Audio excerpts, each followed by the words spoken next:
Welcome to round 23 of the blind tasting challenge, Grapes Staff versus Daniel Posner, aka the Good Guys. You'll notice I'm just the good guy this week. I have no Leah here, and I have no special guest here. But with me, I do have a new blind bag. We're getting very fancy at Grapes. Big question mark. Shout out to Vincent Starkey, who provided us this blind wine tasting bag after his visit here. Saw me struggling with how to open to reveal, so now we have a fancy bag. I'm 11 and 11. This is gonna get me over 500 if I win. Bad news is I only get one chance to get it right. The good news is I have a decent record when I'm solo. So beautiful nose, very aromatic, very spicy, pretty rustic, and very tannic. Colors, pretty gorgeous. Dark color, reveals a little bit of age.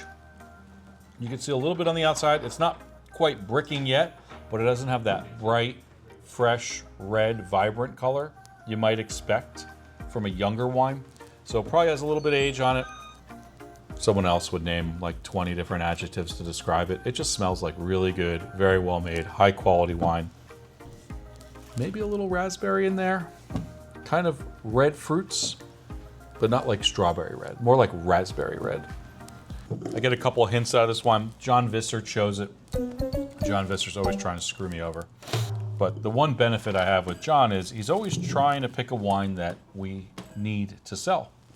So immediately what strikes me is this is Italian wine.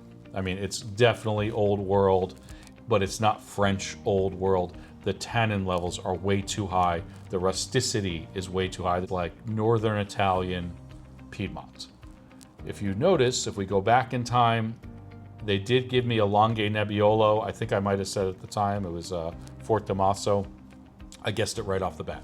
Color very different from this. That Longue Nebbiolo, much lighter color, very Barolo type. It's basically young Barolo, but it was a Longue Nebbiolo. This is darker, richer. It does have a lot of Nebbiolo characteristics, and I do think it's Piedmont. It's not Barbera. It's not Dolcetto, although the tannin level is high like Dolcetto. This is a very serious wine.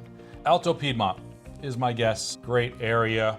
We have a few wines. We definitely have some Nebbiolo, some very great producers from the region, but we do have a great producer called David Carlone, I think, and we have a Boca from him, and then we have a Croatina. The Boca is a little much softer, little riper, little richer.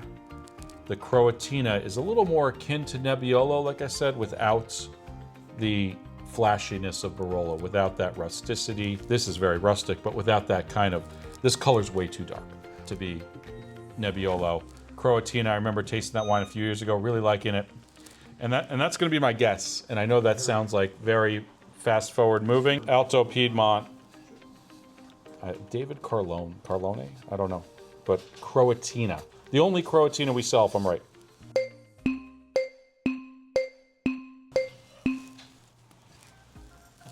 '19 vintage Davide Carlone.